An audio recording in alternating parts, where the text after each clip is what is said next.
The fastest method for propagating houseplants is by far propagating them in nutrient water. The most reliable way of propagating houseplants, i.e.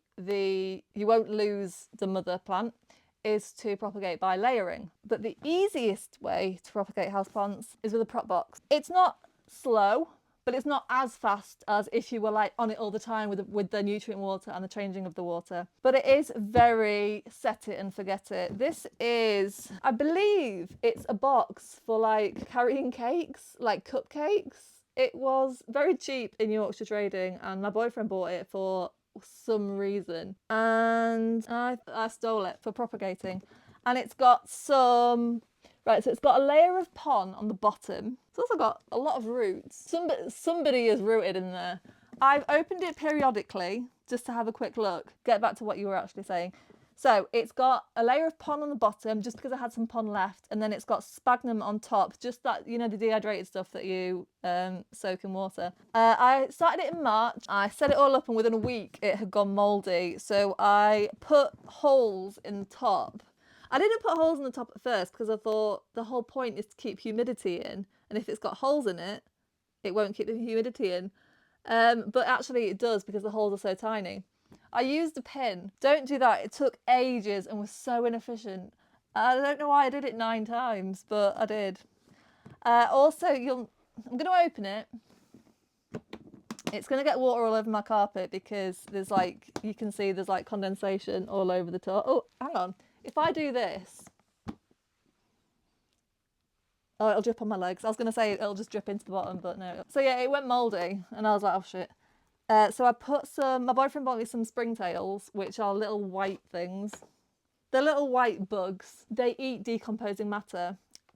I didn't do a lot about the mould because I was a bit like, is it normal? How have I done it wrong or is it part of it? There are some springtails in here. I can't see any now. There's not a significant amount, so I don't think it is that important. So much more is growing in here than I thought there would be. I thought we would just go through what I've got in here. And I was going to wait until it was really, really full. But what's happened is somehow seeds have got in here. Oh my God. And I have no idea what this is. It's just some sort of weed. Oh, I think that was what had the big root along the bottom. That was me just looking for my phone so I could check what it was on Google Lens. But my phone is filming this. Don't know what that is. This is grass. I have no idea how this got in here. There was just pon.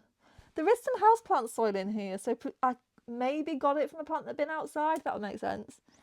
This is some parsley. Little parsley plant there. Flat leaf. Yeah. It was a £1 parsley from Tesco.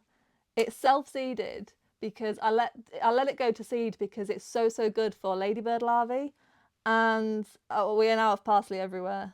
Don't know what this is. Basically, I've just got a lot of weeds in here. So as I say, this is not the fastest way of propagating plants. That is definitely nutrient water. However, I have managed to propagate some plants in a prop box that have just rotted elsewhere, and by that I mean, oh no, this is the one that's rooted. This, oh my God, is a philodendron verrucosum. This thing would, is that a fucking thrips? No. This thing would not root. It just rotted. So I don't know what I'm going to do with it. It's just staying in here for a while. But it has done so well. You can see as it's grown, it's hit the ceiling and the brown mark is just from water. It's rotted it. It's just got too close to the water. I've got a little Monstera adansonii. The philodendron micans is growing so well. They grow really... This is going to sound stupid because I've just shown you the brown mark, but they grow really like, the ones that don't have the brown marks on grow really perfectly. They just grow so lush because it's so high in humidity. I've got a little tiny Pothos marble queen growing. Now, as I say, all you need to do with these is I've got a layer of pon, but you could use leca, you could use moss. You don't need like a drainage layer. Soak it, squeeze out as much moisture as you can, but you still want it to be damp. And then take your cuttings and put them in, close the top. What I do for the first couple of weeks is assess the moisture level. I did it with my terrarium as well. So you will need to either let it dry out, so like open it up, or I'm just going to close it up because I don't want it to get pests, or spray more water on it or something. But you want it so it stays damp, but you don't want like puddles at the bottom. I also experimented with the light. I thought maybe like long hours of light but not too bright would be best, but I actually found it really took off when I just whacked it straight like right in the south facing window, and that worked really, really well. So yeah, and then you just leave it. As I say, it went mouldy, so I was taking the lid off for maybe an hour or so a day, put some springtails in. That seems to have just gone. I'm guessing after a while, whatever it is that's going mouldy will have decomposed. I mean, it was really mouldy. I don't know if I took any footage of it, but I might have done. I might have done, then I might have just deleted it because I ran out of storage. Such a good YouTuber. So I prepared it with, there isn't a specific substrate you need. I literally just had stuff I had left over. I think there might even be a bit of like soil. You could probably just use soil. The trick is making sure that it's not sopping wet but doesn't dry out. Then what you must do, which I didn't do, is label your cuttings. I know which one the verrucosum is because it's the big one. The Adansonii looks like an Adansonii. The Micans looks like a Micans. The Marble Queen looks like a Marble Queen. But then I have a lot of like this sort of thing. I have no idea what that is. I think this is a Cebu blue pothos. The roots are all like furry. Also, there's this. I can't remember what this is. And it's all squishy and wrinkly. But there's a part of it that is trying to grow.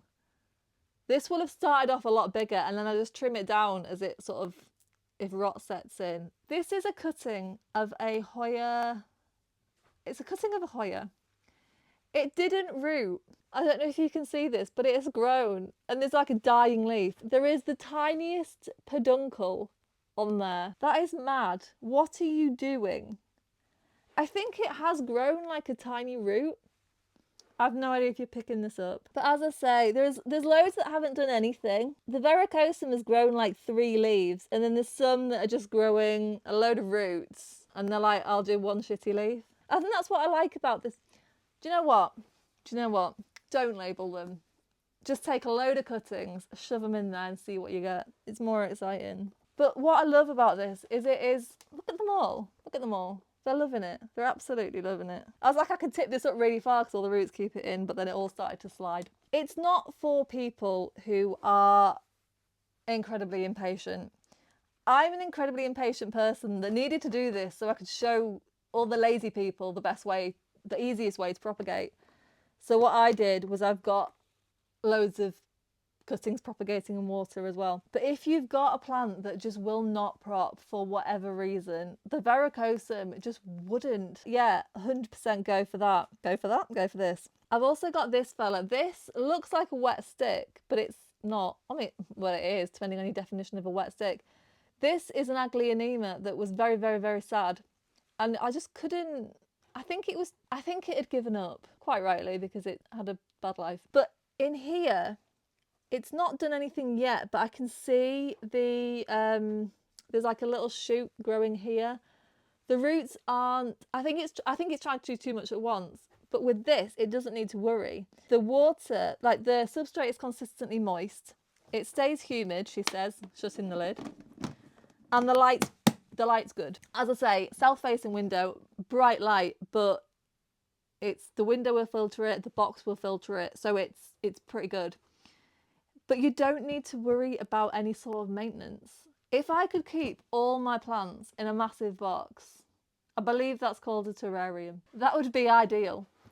Because I almost don't want to say pests can't get in. That's a lie, I suppose. But basically, it's a very controlled environment, so everything stays the same, so they can just sort of concentrate on growing. I'm not taking any of them out because, if I'm being honest, I have no room for more plants. I have so many propagations going that I had no business propagating, because what am I going to do with them? So I'm just going to leave it in here until it gets all full. And then at some point, I think I'm going to have to get like an IKEA cabinet or something. My poor terrarium grew too well. If I open, like, the begonia is just like smashed up against it. The fern's the same on the other side. The Aglaonema pictum tricolour has really started to grow. And if I open it, they all pop out the top.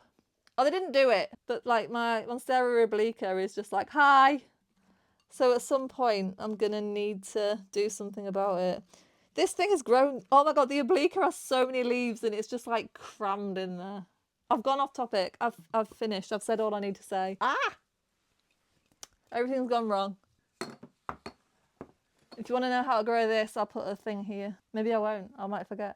So yeah, if you want to easily propagate plants, but you don't mind waiting 3 months, put them in a box, stick it in a window, leave it alone. I mentioned at the start, like maintaining moisture levels. That shouldn't be necessary if you wring out your moss well. I didn't because it seemed too dry. It's not too dry. It's wring it out. Like your hands aren't designed to turn wet moss into dry moss. They can only squeeze out the excess. So squeeze it out as well and put it in there and then leave it. As I say, the pond has nutrients in it, so that might help roots grow faster. In my experience, nutrient water really does help. I know it shouldn't. It should be too much, but it really works. But what you could do is soak your moss in nutrient water, like fertilizer water, and wring it out really well, and you look absolutely golden. So yeah, try it. If it goes mouldy, so did mine. It's fine. Other plant people are probably like, that is disgusting. Well, I'm sorry. And look, it all worked out fine in the end. And also, you can have a bonus parsley plant. Thank you so much for watching. I will see you next time. Bye.